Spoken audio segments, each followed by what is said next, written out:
Hanoka é um típico estudante do ensino médio que tem quase certeza de que nunca vai arranjar uma namorada, já que não é popular, rico ou inteligente. Mas um dia sua vida vira de cabeça para baixo quando ele descobre um mundo de magia e monstros. Não por causa de um caminhãozinho dessa vez, mas graças à garota mais popular da escola. Acontece que ser amigo do diretor traz algumas vantagens extras, e de alguma forma isso inclui namorar a filha dele, Ayaka. A única peculiaridade de Hanoka é que ele pega o mesmo ônibus que Ayaka e senta bem ao lado dela na sala de aula. Mesmo sentando lado a lado, eles nunca trocaram uma palavra sequer, e parece que vivem em mundos completamente diferentes. Todos se aglomeram ao redor dela como patos famintos, enquanto ele permanece praticamente invisível. Um dia, ele deixa cair sua borracha por acidente, e Ayaka a pega para ele, e todos nós sabemos como o clube da presa reage a isso. Eles o arrastam para fora da sala de aula, o empurram e o espancam como se ele fosse um figurante qualquer, avisando-o para nunca mais fazer a princesa mover um dedo por ele. Depois de apanhar bastante, ele vai até a sala dos professores para ajudar, já que é a vez dele de ficar de plantão. Mas então, uma garota se aproxima e pega a pilha de papéis das mãos dele. Você pode pensar que é aí que um romance doce começa, mas não. Ela é apenas uma das seguidoras de Ayaka e quer Hanoka bem longe dela, porque Ayaka também está de plantão. Então, como sempre, Hanoka acaba ficando em segundo plano na história de Ayaka. Depois da escola, ele sai para levar o lixo e começa a pensar em como sua vida é entediante. É então que ele nota um brinquedo de coelho suspeito no lixo e o pega para dar uma olhada. Na barriga do brinquedo, há uma mensagem que diz: "O tempo hoje estará bom, mas alguns prédios escolares podem desabar." Ele pensa que tudo não passa de uma brincadeira boba de algum aluno da quarta série, mas então percebe uma sombra gigantesca se formando. Ao olhar para cima, vê a torre do relógio da escola caindo em sua direção. Ele se questiona se esse é o momento em que finalmente vai conseguir levar Ice Kai para um mundo de fantasia cheio de garotas lindas e suspira por nunca ter sequer tocado na mão de uma menina. A torre desaba sobre ele, e esse seria o fim da primeira temporada de Witchcraft Works. Ou pelo menos é o que ele acredita, até acordar nos braços de Ayaka, que está usando uma espécie de fantasia de bruxa. Ele se assusta, como qualquer pessoa medrosa faria, mas Ayaka o instrui a não se mover ou eles vão cair. Ele fica confuso, até olhar para baixo e perceber que estão flutuando no ar em uma vassoura. De longe, uma garota com cabelo cor de gato os observa e se pergunta se Ayaka é uma oficina. Então ela estala os dedos e envia 2 enormes soldadinhos de brinquedo com aparência de coelho para atacá-los. Ayaka joga Hanoka pro alto, salta para evitar o ataque e os atinge com magia de fogo antes de pousar suavemente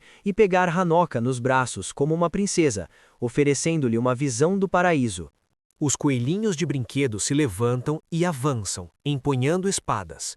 Mas Ayaka os atinge com bolas de fogo e começa a lutar corpo a corpo, usando sua vassoura e magia.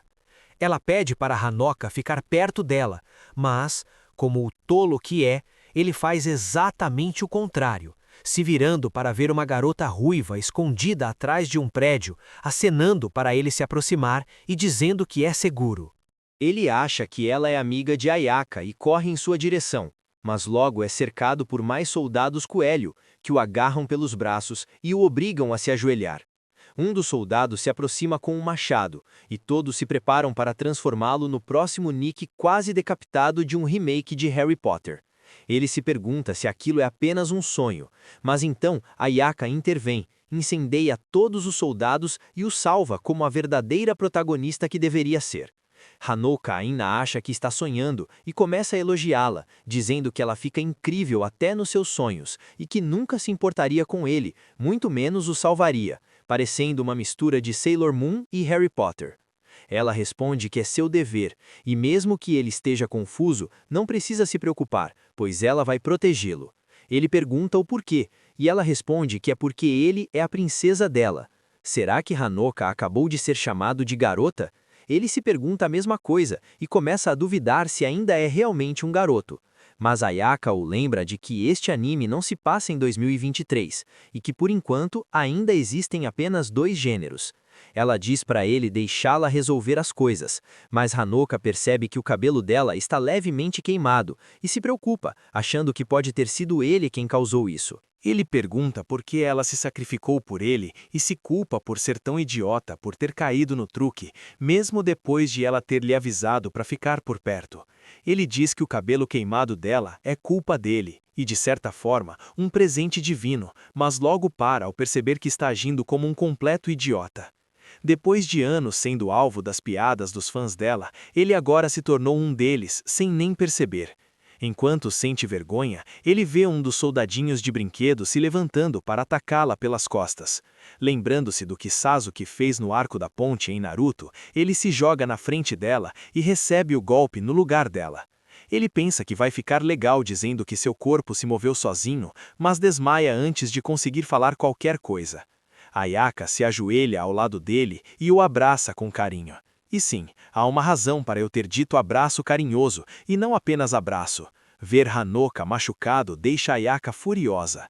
Ela diz que deveria ter destruído todos eles desde o começo. Ela se levanta e lança seu feitiço mais poderoso, o Trevo de 1 milhão, aniquilando os inimigos com uma enorme explosão de magia de fogo. Mais tarde naquele dia, Hanoka acorda no quarto particular de Ayaka na escola. Ela diz que não foi um sonho e que explicará tudo mais tarde, mas por enquanto eles devem ir para casa. Então eles saem juntos e Ayaka acrescenta que no momento tudo o que ele precisa saber é que é seu dever protegê-lo, porque ele é seu mestre. Hanoka não entende muito bem o que isso significa, mas apenas caminha ao lado dela em silêncio, e os dois ficam sem falar por um tempo. Alguns dias depois, tudo parece ter voltado ao normal, mas dessa vez, ao invés de ser invisível, Hanoka começa a receber olhares de ciúmes e raiva quando Ayaka escolhe sentar-se ao lado dele no ônibus escolar pela manhã. Depois disso, eles seguem juntos para a sala de aula, e Hanoka sente que ficar perto dela por mais tempo só vai levá-lo a problemas. Ele finge uma dor de estômago e sai correndo, mas acaba se deparando com a gangue dos valentões. Eles o pegam pela gola e mandam que ele se mantenha na deles, decidindo que é hora de mais uma surra, até que Ayaka aparece e manda todos se afastarem.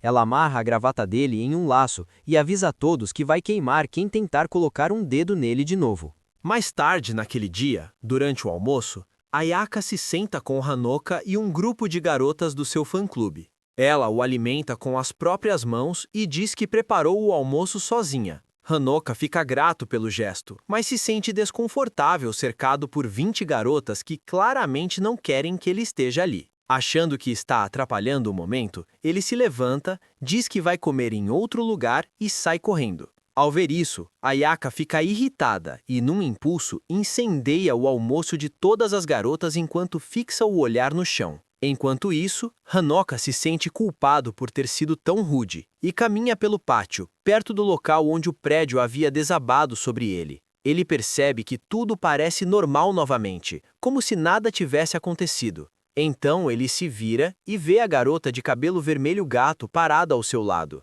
Ela diz que o colapso do prédio foi apenas uma ilusão e então afirma que finalmente tem certeza de que ele é um completo idiota por ter vindo sozinho e não ter percebido nada. Ela se aproxima, trocando de roupa para colocar seu traje de bruxa, e se apresenta, dizendo que seu nome é Tampopo, da Ordem das Bruxas da Torre.